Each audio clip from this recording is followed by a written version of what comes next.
Radio Tehran, শুরু হচ্ছে বিশ্ব সংবাদ।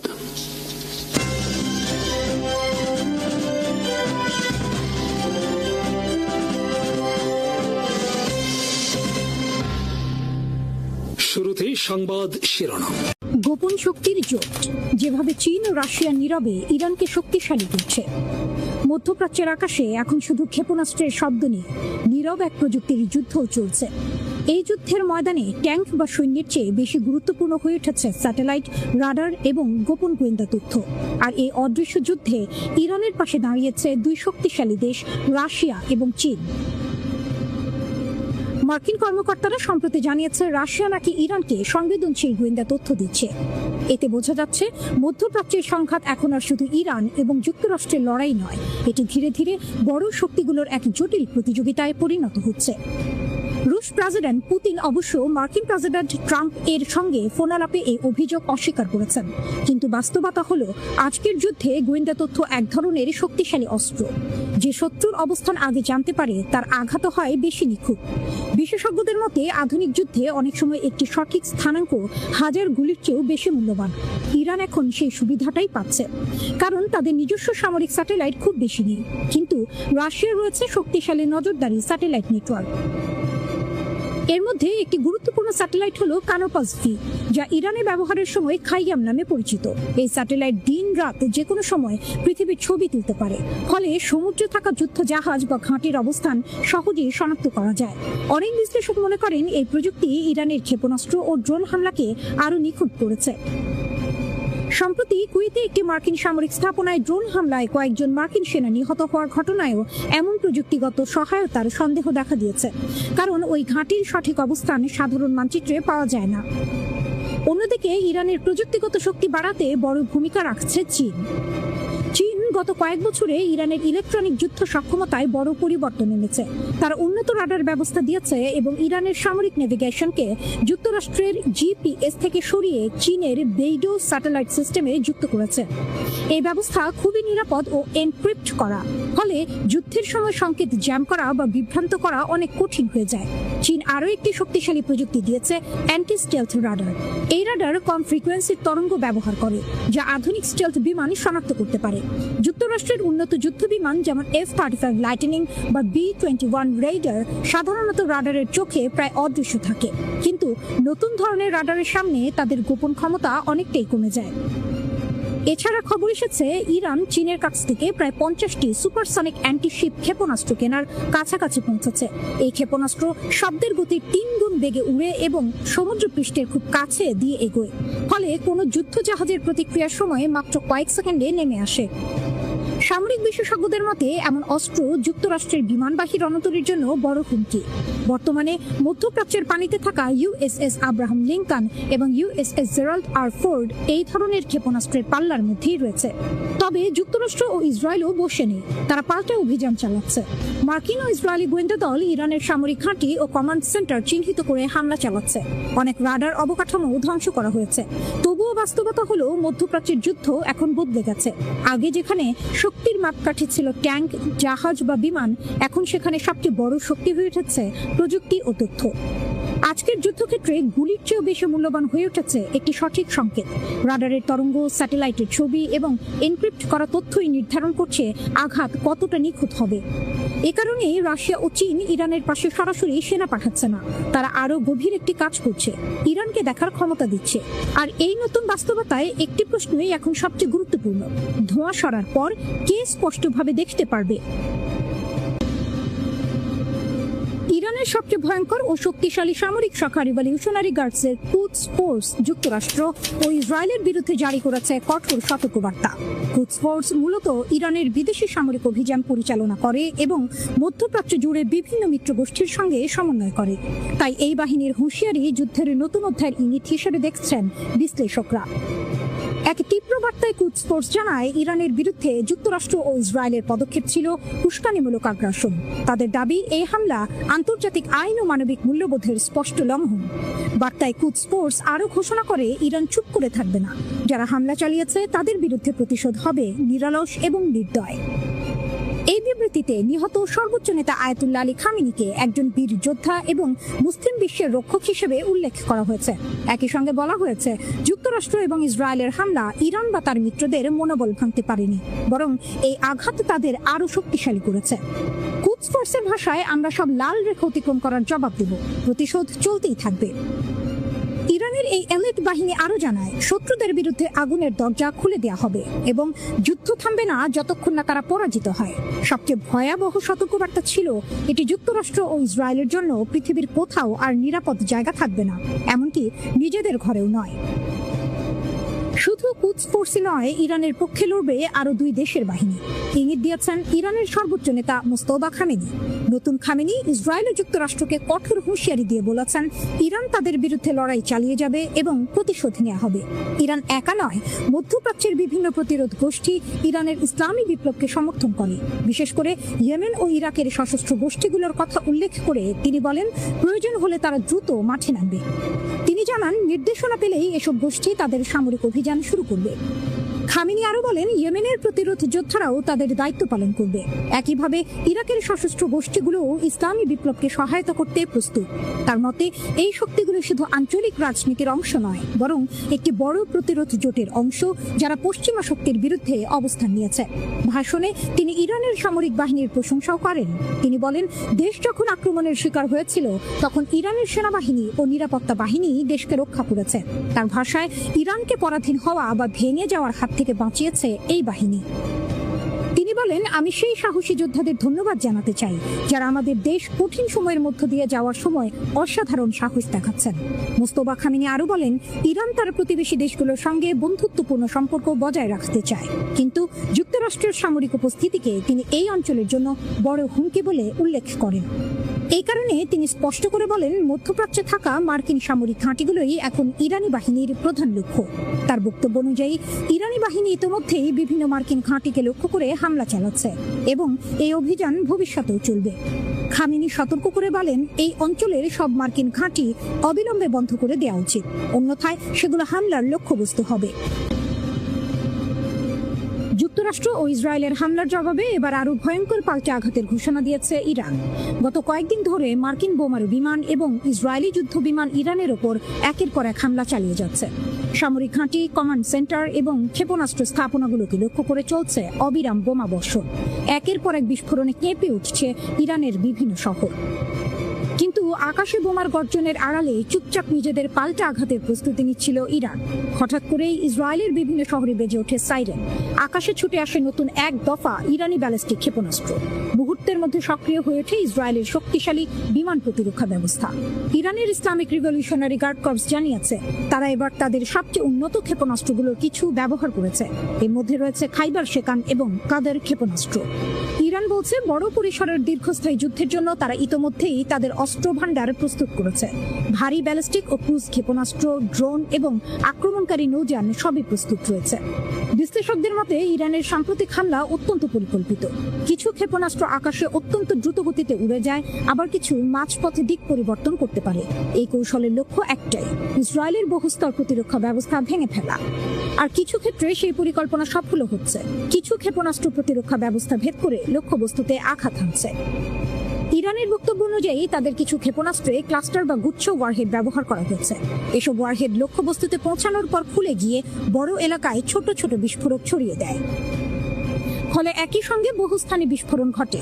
এতে প্রতিরক্ষা ব্যবস্থা দিয়ে সবগুলো বিস্ফোরক আটকানো প্রায় অসম্ভব হয়ে পড়ে। এদিকে যুক্তরাষ্ট্র ও ইসরায়েলের দাবি, গত 28 ফেব্রুয়ারি থেকে তারা ইরানের ওপর 6000-এর বেশি লক্ষ্যবস্তুতে হামলা চালিয়েছে। তাদের মতে, এসব হামলায় ইরানের ক্ষেপণাস্ত্র ও ড্রোন স্থাপনাগুলোর বড় অংশ ধ্বংস হয়ে গেছে। কিন্তু বাস্তবতা বলছে অন্য কথা। প্রতিটি নতুন হামলার পরও ইরান দেখিয়ে দিচ্ছে যে তাদের হাতে এখনো শক্তিশালী অস্ত্র ভান্ডার রয়েছে। তারা এখনো বড় ধরনের ক্ষতি করার সক্ষমতা রাখে। ইরান এবার আরো ভারী ক্ষেপণাস্ত্র ব্যবহারের হুমকি দিয়েছে। দেশটির ইসলামিক রিভলিউশনারি গার্ডস বা আইআরজিসির এক শীর্ষ কমান্ডার জানিয়েছেন, এখন থেকে ইরান 1000 কেজি বা তার বেশি ওজনের বিস্ফোরক বহন করতে পারে এমন ক্ষেপণাস্ত্র ব্যবহার করতে পারে। এখন পর্যন্ত ইরান যেসব ক্ষেপণাস্ত্র ব্যবহার করেছে, সেগুলোর বেশিরভাগই ছিল 1000 কেজির কম ওজনের বোমাবাহী। কিন্তু নতুন ঘোষণার মাধ্যমে ইরান জানিয়ে দিল, আগামী দিনে আরো শক্তিশালী ও ভারী বিস্ফোরকযুক্ত ক্ষেপণাস্ত্র ব্যবহারের পথে তারা এগোতে পারে। রিভলিউশনারি গার্ডসের শীর্ষ কমান্ডার ব্রিগেডিয়ার জেনারেল মজিদ মোসাভি এই ঘোষণা দেন। তিনি বলেন, নতুন এই কৌশল কার্যকর হলে প্রতিটি ক্ষেপণাস্ত্রের বিস্ফোরণের এলাকা, আঘাতের ক্ষমতা এবং ধ্বংসের মাত্রা আগের চেয়ে অনেক বেশি হবে। অনেক ক্ষেত্রে তা দ্বিগুণেরও বেশি হতে পারে। যুক্তরাষ্ট্র ও ইসরায়েলের চলমান হামলার মধ্যে ইরানের এই ঘোষণা এসেছে। ফলে বিশ্লেষকরা বলছেন, এটি মূলত আরও শক্ত প্রতিশোধমূলক হামলার প্রস্তুতিরই ইঙ্গিত।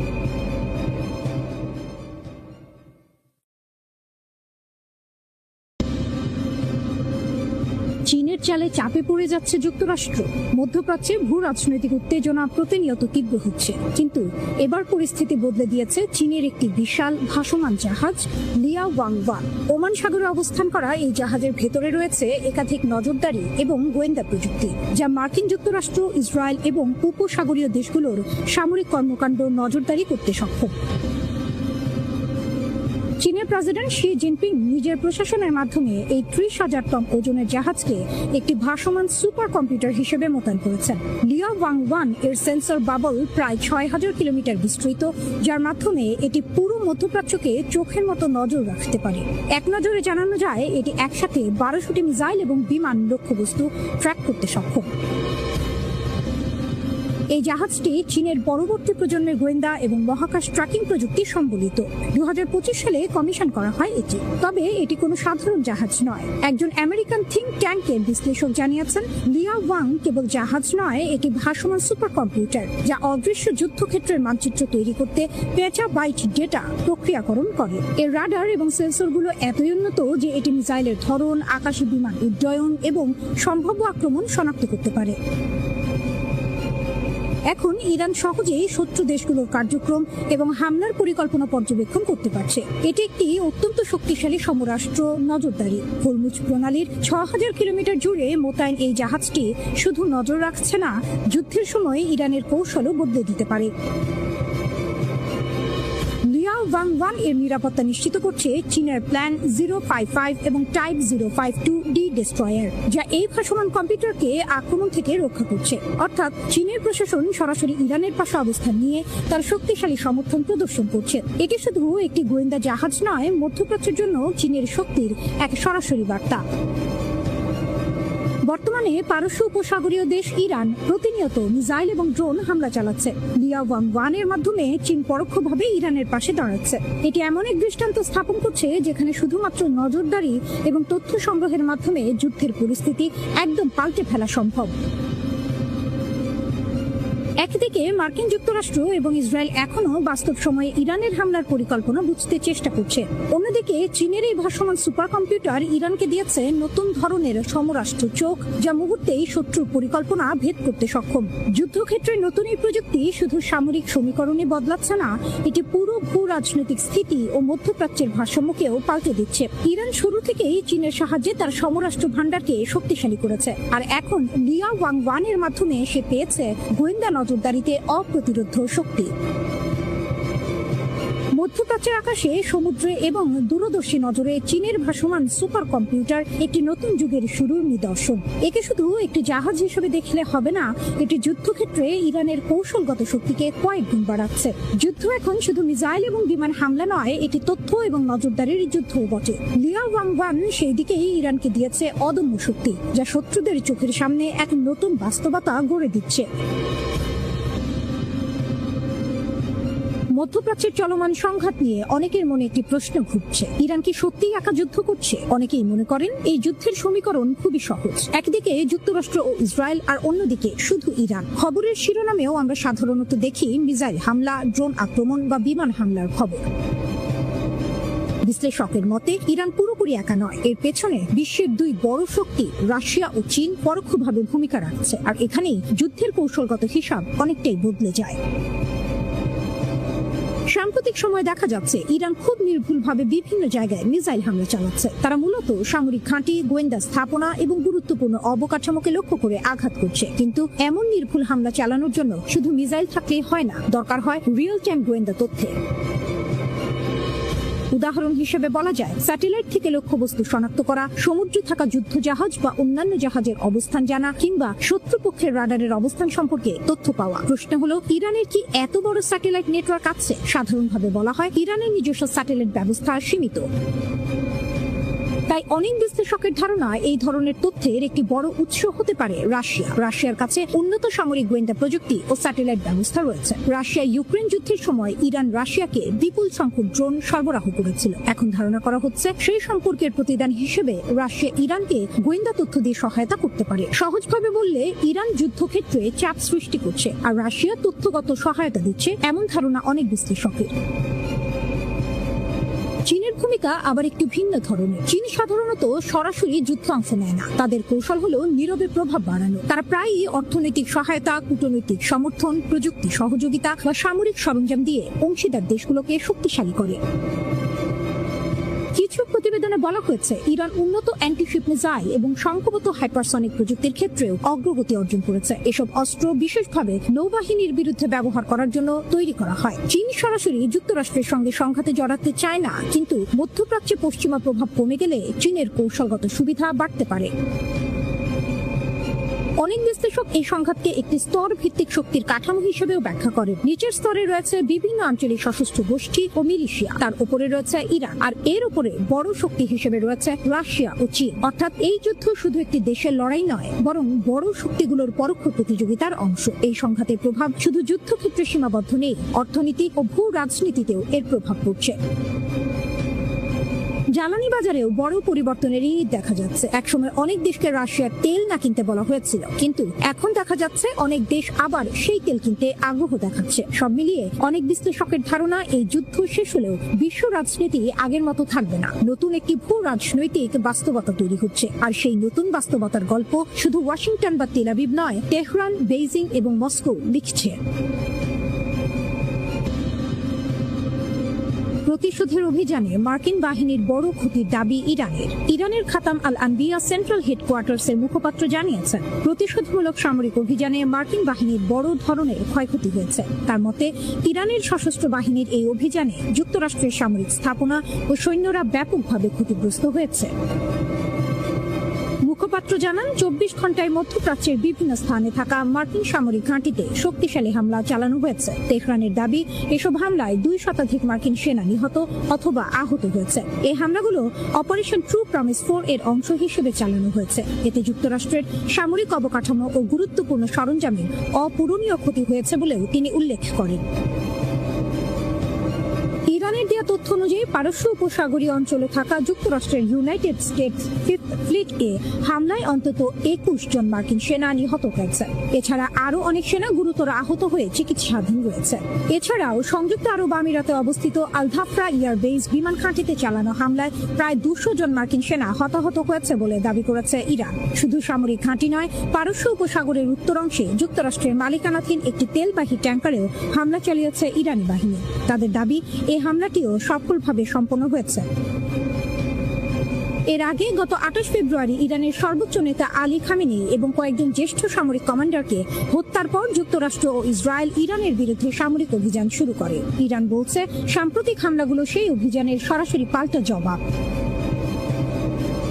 এই প্রতিক্রিয়ায় ইরানের সশস্ত্র বাহিনী দখলকৃত অঞ্চল এবং প্রতিবেশী দেশগুলোতে থাকা মার্কিন ও ইসরায়েলি লক্ষ্যবস্তুতে একযোগে ক্ষেপণাস্ত্র ও ড্রোন হামলা চালায়। খাতাম আল আনবিয়া সদর দপ্তর জানিয়েছে, ইরানের বিভিন্ন সামরিক ইউনিটের অপারেশন পরিকল্পনা ও সমন্বয়ের দায়িত্ব তাদের উপরই থাকে। তাদের দাবি, প্রতিশোধমূলক এইসব আক্রমণ অত্যন্ত সুপরিকল্পিতভাবে পরিচালনা করা হয়েছে। ভূখণ্ড ব্যবহার করতে দিলেই হামলা, প্রতিবেশী দেশগুলোকে ইরানের কড়া হুঁশিয়ারি। প্রতিবেশী দেশগুলোর উদ্দেশ্যে এবার কঠোর বার্তা দিয়েছে ইরান। তেহরান স্পষ্ট করে বলেছে, আঞ্চলিক কোনো দেশ যদি ইরানের শত্রুদের নিজেদের ভূখণ্ড ব্যবহার করতে দেয়, তাহলে সেই দেশগুলোর ওপরেও হামলা চালানো হতে পারে এবং এমন আক্রমণ অব্যাহত থাকবে। এই হুঁশিয়ারি দিয়েছেন ইরানের কট্টরপন্থী বিচার বিভাগের প্রধান ও অন্তর্বর্তীকালীন নেতৃত্ব পরিষদের সদস্য গোলাম হোসেন মোহসেনি। বার্তা সংস্থা এজেন্স ফ্রান্স প্রেস এর প্রতিবেদনে বলা হয়েছে, ইরানের সশস্ত্র বাহিনীর কাছে থাকা তথ্য অনুযায়ী মধ্যপ্রাচ্যের কিছু দেশ সরাসরি বা পরোক্ষভাবে তাদের ভূখণ্ড শত্রুপক্ষকে ব্যবহারের সুযোগ দিচ্ছে। মোহসেনি বলেন, যেসব জায়গা থেকে ইরানের বিরুদ্ধে হামলার জন্য সহায়তা, সরঞ্জাম বা সুবিধা দেওয়া হচ্ছে, সেসব স্থানকে ইরান লক্ষ্যবস্তু হিসেবে বিবেচনা করবে। তিনি আরো বলেন, দেশের নিরাপত্তা নিশ্চিত করতে ইরান এ ধরনের লক্ষ্যবস্তুতে শক্তিশালী হামলা চালিয়ে যাবে। এদিকে বাহরাইনে মার্কিন ঘাঁটি লক্ষ্য করে ইরান হামলা চালিয়েছে বলে জানিয়েছে ইরানের ইসলামী বিপ্লবী গার্ড কোর IRGC। বাহরাইনে জুফায়ের ঘাঁটি লক্ষ্য করে এই ক্ষেপণাস্ত্র হামলা চালানো হয়েছে। IRGC বলেছে, কাশ্মীর একটি পানির প্ল্যান্টের ওপর মার্কিন হামলার জবাবে হিসেবে এই হামলা চালানো হয়েছে।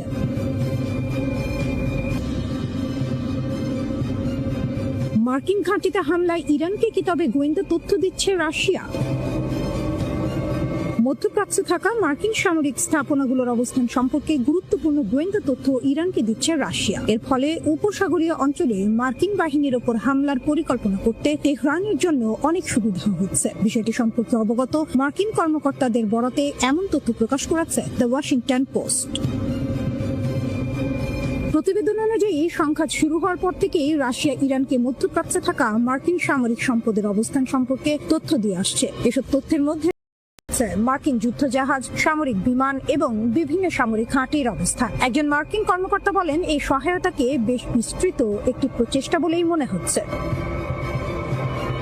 এর আগে দ্য নিউ ইয়র্ক টাইমস এক বিশ্লেষণে জানায়, মধ্যপ্রাচ্যের চলমান সংঘাতে ইরানের হামলায় উপসাগরীয় অঞ্চলের অন্তত 7টি মার্কিন সামরিক স্থাপনার যোগাযোগ ও রাডার ব্যবস্থার কাছাকাছি থাকা অবকাঠামো ক্ষতিগ্রস্ত হয়েছে।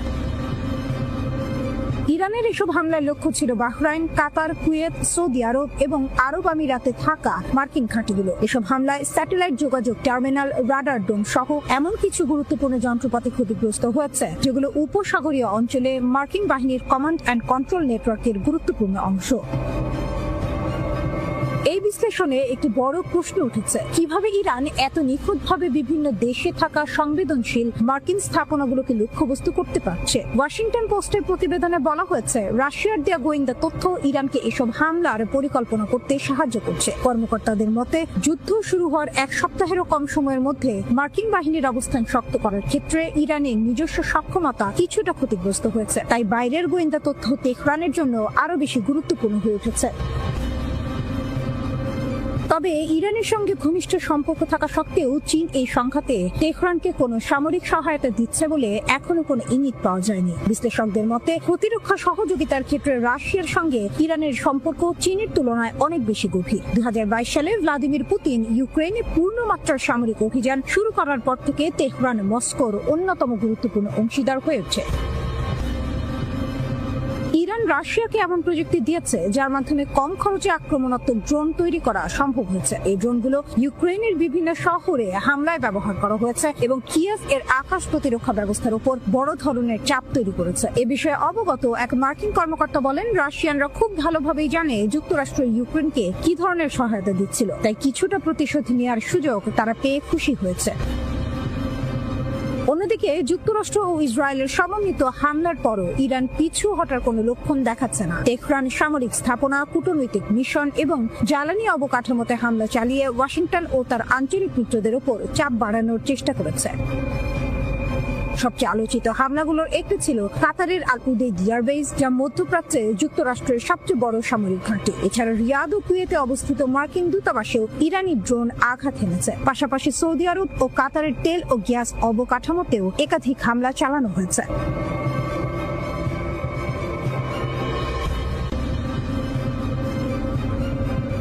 মিসাইলের গর্জন, সাইরেনের শব্দ আর আতঙ্কে জমে থাকা নিঃশ্বাস, সব মিলিয়ে ইসরায়েল যুক্তরাষ্ট্রের জন্য বিস্ফোরক বাস্তবতা। এবার লক্ষ্য কাতার আর কেন্দ্রবিন্দুতে বিশ্বের অন্যতম গুরুত্বপূর্ণ সামরিক ঘাঁটি। এক নাটকীয় হামলায় ইরান সরাসরি আঘাত হেনেছে ইউনাইটেড স্টেটস সেন্ট্রাল কমান্ডের ফরওয়ার্ড হেডকোয়ার্টারে, যা কাতারের দোহায় অবস্থিত আল উদেইদ এয়ারবেসে। এই ঘাঁটি পুরো মধ্যপ্রাচ্যে যুক্তরাষ্ট্রের সামরিক শক্তির মূল কেন্দ্র। কাতারের প্রতিরক্ষা মন্ত্রণালয় জানিয়েছে, ইরান থেকে 2টি ব্যালিস্টিক ক্ষেপণাস্ত্র ছোড়া হয়। এর মধ্যে একটি আকাশ প্রতিরক্ষা ব্যবস্থার মাধ্যমে ধ্বংস করা হয়, অন্যটি ঘাঁটির ভেতরে গিয়ে পড়ে। কিন্তু ক্ষয়ক্ষতির পরিমাণ ঠিক কতটা তা এখনো স্পষ্ট নয়। জানিয়েছে ইরানের তৈরি এই ফাতা-2 হাইপারসনিক ক্ষেপণাস্ত্রকে বর্তমান বিশ্বের প্রচলিত কোনো আকাশ প্রতিরক্ষা ব্যবস্থায় কার্যত ঠেকাতে পারছে না। এই দাবির পেছনে শুধু তত্ত্ব নয়, আছে বাস্তবের ইঙ্গিত। প্রতিবেদন অনুযায়ী সাম্প্রতিক অভিযানে ইসরায়েলের উচ্চ মূল্যের সামরিক লক্ষ্যবস্তুতে অন্তত 3টি সফল আঘাত হেনেছে এই ক্ষেপণাস্ত্র। অর্থাৎ এটি শুধু কাগজে কলমে শক্তিশালী নয়, বাস্তব যুদ্ধক্ষেত্রেও তার ক্ষমতার প্রমাণ রাখছে। কিন্তু প্রশ্ন হচ্ছে, কেন এটি এত ভয়ঙ্কর? উত্তর লুকিয়ে আছে এর প্রযুক্তিতে। ফাতা-2 ব্যবহার করে হাইপারসনিক গ্লাইড ভেহিকেল বা HGV প্রযুক্তি। এটি সাধারণ ব্যালিস্টিক ক্ষেপণাস্ত্রের মতো সরল পথে চলে না, বরং বায়ুমণ্ডলের ওপরের স্তরে উঠে গিয়ে হঠাৎ দিক পরিবর্তন করে, গতিপথ বদলায়, কখনো নিচে নামে আবার উপরে উঠে, ঠিক যেন আকাশে ছুটে চলা এক বুদ্ধিমান শিকারী। এই অপ্রত্যাশিত গতিবিধির কারণেই এটি রাডারের চোখ ফাঁকি দিতে পারে। প্রচলিত প্রতিরক্ষা ব্যবস্থা যেখানে নির্দিষ্ট গতিপথ ধরে লক্ষ্যবস্তু ধ্বংস করতে চায়, সেখানে ফাতা-2 নিজের পথ নিজেই বদলে নেয়। ফলে সেটিকে ট্র্যাক করা প্রায় অসম্ভব হয়ে পড়ে। আর আছে এর গতি, যা আতঙ্কের মূল। ফাতা-2 ছুটতে পারে শব্দের গতির 10 গুণ বেশি, অর্থাৎ ম্যাক 10 গতিতে। এমন গতিতে কোনো বস্তু এগোলে সেটিকে থামাতে হলে প্রতিরক্ষা ব্যবস্থাকে আরো দ্রুত হতে হবে। ইসরায়েলের শীর্ষ প্রতিরক্ষা প্রতিষ্ঠান রাফায়েল অ্যাডভান্স ডিফেন্স সিস্টেমস এর ভাইস প্রেসিডেন্ট ইউভান বাসাস্কি একসময় স্বীকার করেছিলেন, বর্তমানের প্রতিরক্ষা প্রযুক্তি এই চ্যালেঞ্জ মোকাবিলায় প্রস্তুত নয়। তার মতে ম্যাক 10 গতির ক্ষেপণাস্ত্র থামাতে হলে ইন্টারসেপ্টরকে প্রায় ম্যাক 30 গতিতে পৌঁছাতে হবে। কিন্তু এখানেই আসে বাস্তবতার দেয়াল। বায়ুমণ্ডলের ঘর্ষণ এমন উচ্চ গতিকে কার্যত অসম্ভব করে তোলে। অর্থাৎ প্রযুক্তি যতই উন্নত হোক, প্রকৃতির নিয়মের সামনে তা থমকে যায়। এই কারণেই সামরিক বিশ্লেষকরা বলছেন, যুক্তরাষ্ট্র ও ইসরায়েলের বর্তমান আকাশ প্রতিরক্ষা ব্যবস্থা ইতিমধ্যে চাপে ছিল। ইরানের পুরনো ব্যালিস্টিক ক্ষেপণাস্ত্রের বিরুদ্ধেই তারা হিমশিম খাচ্ছিল। তার উপর এখন যুক্ত হয়েছে হাইপারসনিক প্রযুক্তির এই নতুন স্তর। এ যেন এক নতুন সমীকরণ, যেখানে প্রতিরক্ষা পিছিয়ে পড়ছে আর আক্রমণ এগিয়ে যাচ্ছে দ্রুত গতিতে। ইসরায়েল অবশ্য বসেনি, তার একটি বিশেষ জোন ডিফেন্স মডেল তৈরির কথা ভাবছে, যেখানে নির্দিষ্ট এলাকায় বহুস্তর প্রতিরক্ষা তৈরি করা হবে। কিন্তু এই পরিকল্পনা বাস্তবায়ন করতে সময় লাগতে পারে কয়েক দশক, খরচ হতে পারে বিলিয়ন ডলার। অর্থাৎ সমাধান আছে, কিন্তু তা এখনই নয়। বর্তমান বাস্তবতায় সামরিক বিশ্লেষকদের একটাই স্পষ্ট ধারণা, ফাতা-2 এখন এমন এক অস্ত্র যা প্রতিরক্ষা প্রাচীরকে অতিক্রম করার ক্ষমতা রাখে প্রায় বাধাহীনভাবে। শ্রোতা বন্ধুরা, বিশ্ব সংবাদে এই ছিল আমাদের সর্বশেষ আয়োজন। সঙ্গে থাকার জন্য আপনাদের সবাইকে অসংখ্য ধন্যবাদ।